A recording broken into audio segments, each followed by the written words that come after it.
अस्सलाम वालेकुम अब्दुलरहमान आरिफ साहब, कैसे हैं आप? खैरियत से हैं? जी अल्लाह का शुक्र। अच्छा, क्लाइंट्स के पास हम अक्सर जब जाते हैं तो प्रॉफिट के हवाले से उनका बड़ा कंसर्न होता है।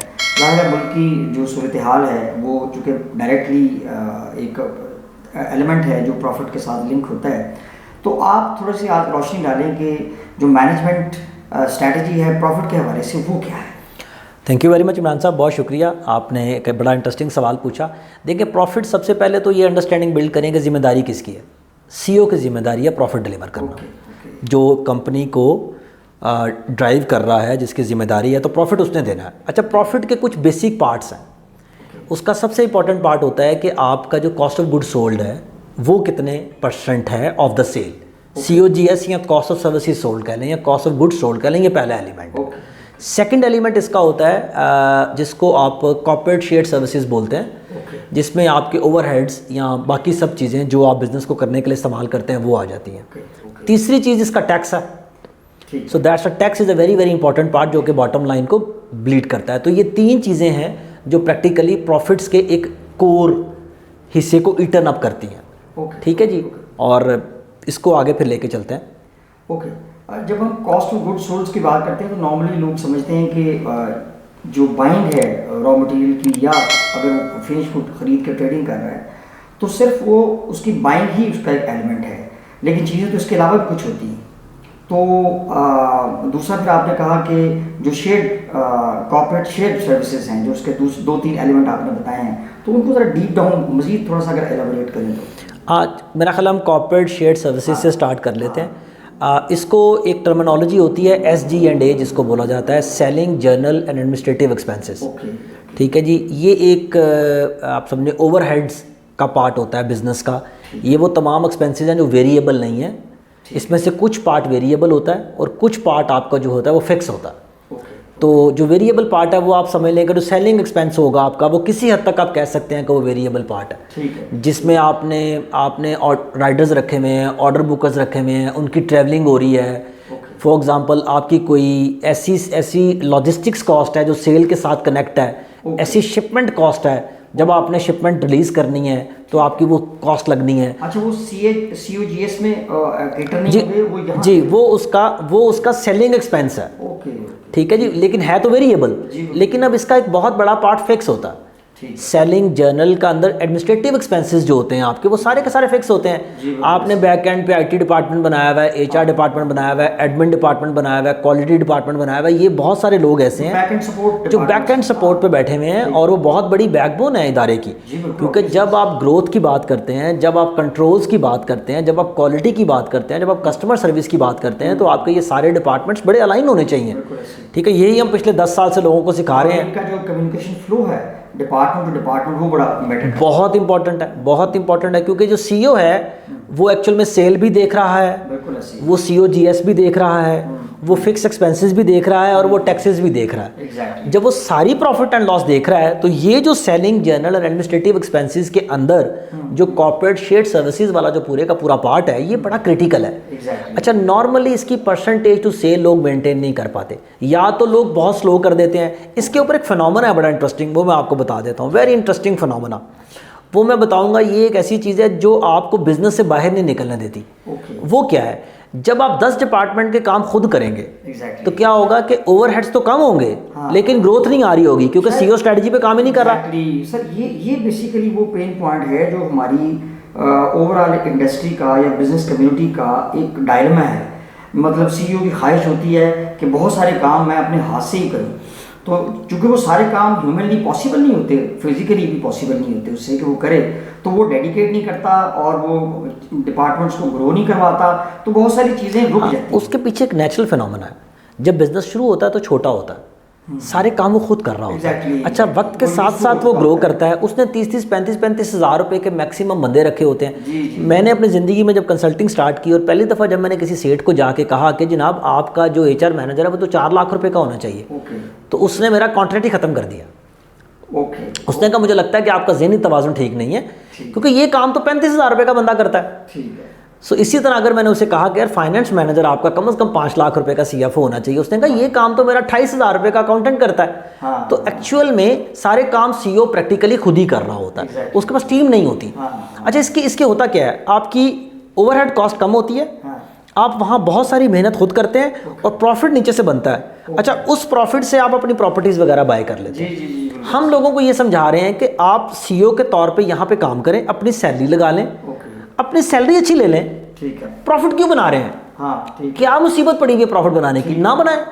और भाई जब ऊपर वाले पैसे भी मेरे हैं, हाँ, नीचे वाले पैसे भी मेरे हैं, बीच वाले पैसे भी मेरे हैं, और मैंने किसी शेयर होल्डर को जवाब देना है। बिल्कुल ऐसे। भाई मेरा भाई है जो मेरे साथ पार्टनर है, मैंने कौन सा बोर्ड ऑफ डायरेक्टर की लिस्टेड कंपनी में बैठ के बोर्ड को जवाब देना है? मेरा फैमिली बिजनेस है, मैं घर में बैठा हूँ, और 80% पाकिस्तान में फैमिली बिजनेसेस हैं, बल्कि 95%। तो मैं पैसे ऊपर से ले लूँ या पैसे नीचे से ले लूँ, इससे क्या फर्क पड़ता है? सो जब आप कंप्लायंट सोचते हैं तो आप कोशिश ये करते हैं कि ओवरहेड्स को अच्छा लोड करूँ, यहाँ पे मैं लोग अच्छे तरीके से रखूँ और अपना प्रॉफिट अपना डिप्लीट करूँ। ठीक है।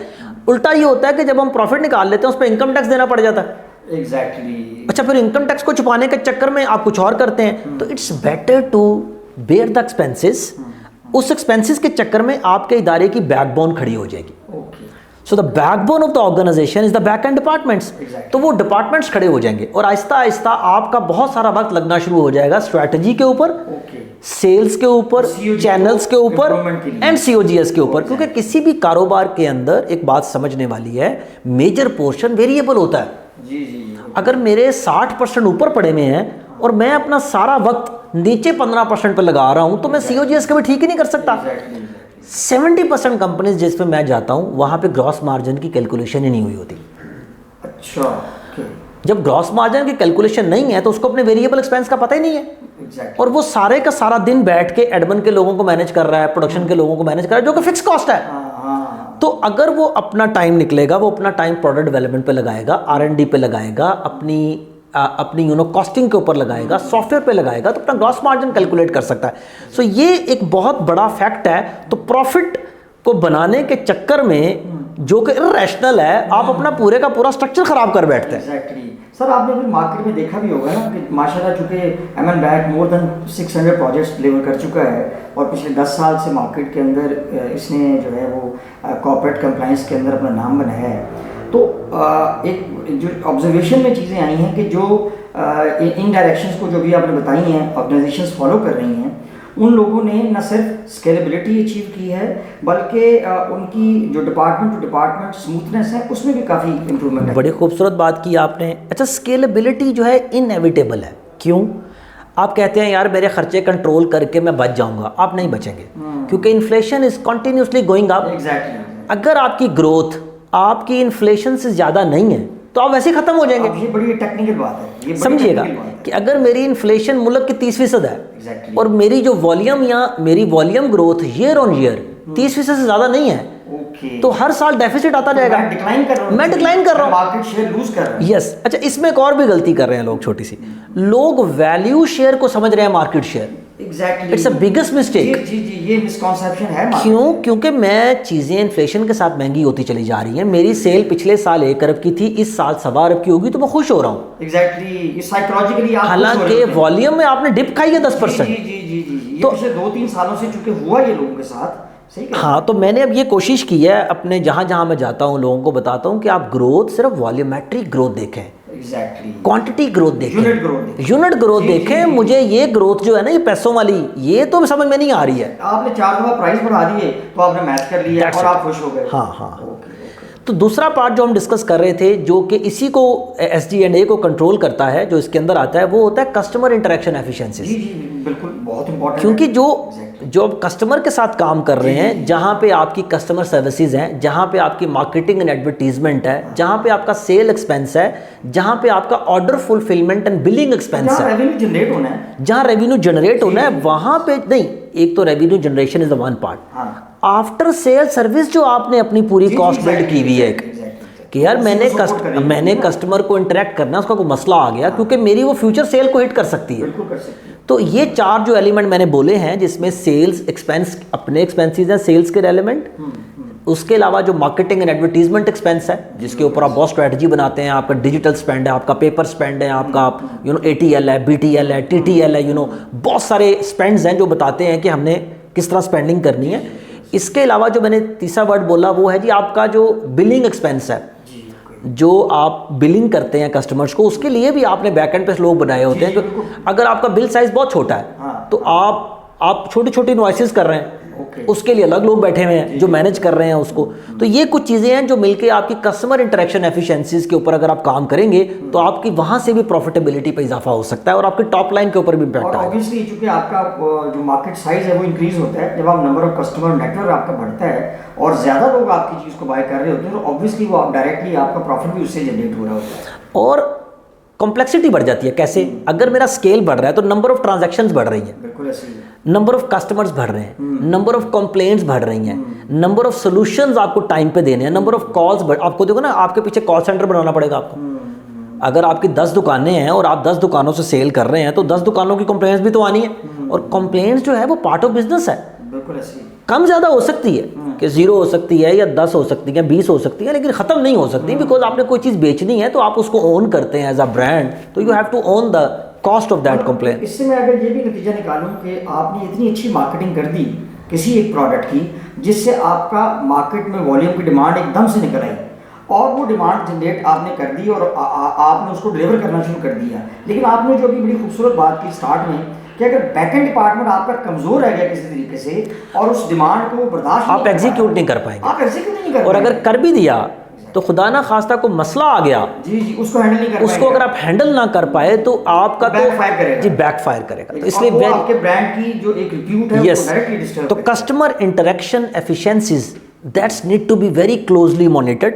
तो मैं चाहूँगा कि इसके ऊपर लोगों को नॉलेज भी मिले कि लोग कस्टमर इंटरेक्शन एफिशिएंसीज की ये वीडियो भी देखें, इसके जो एलिमेंट्स हैं उस पर भी काम करें और उन एफिशिएंसीज को इम्प्रूव करें, either in B2B, either in B2C, either in B2G, either in B2E। किसी भी चैनल में उनको कस्टमर इंटरेक्शन एफिशिएंसीज के ऊपर काम करना है ताकि उनकी जो प्रॉफिटेबिलिटी है वो बेहतर हो सके और हेल्प हो सके आपकी टॉप लाइन के ऊपर। जी बिल्कुल, बहुत शुक्रिया सर आपका। थैंक यू वेरी मच, जज़ाकल्लाह।